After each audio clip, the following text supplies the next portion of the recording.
两组不好，一个三，一个三，两个三挺好。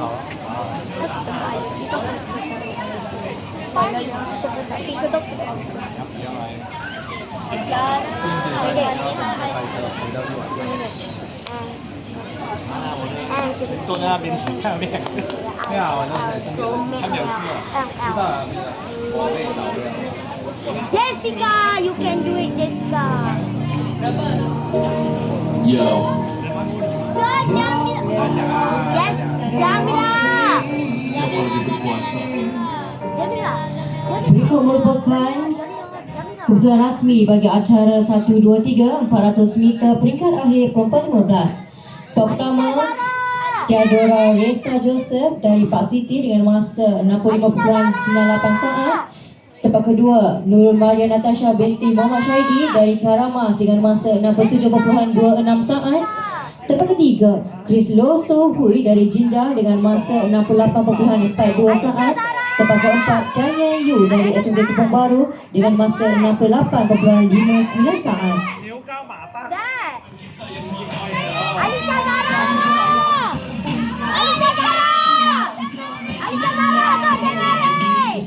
Perhatian, panggilan ketiga bagi acara 800 meter kategori perempuan 15 peringkat akhir dan 800 meter lelaki 15 peringkat akhir untuk ke bilik panggilan bagi lapor diri sekarang.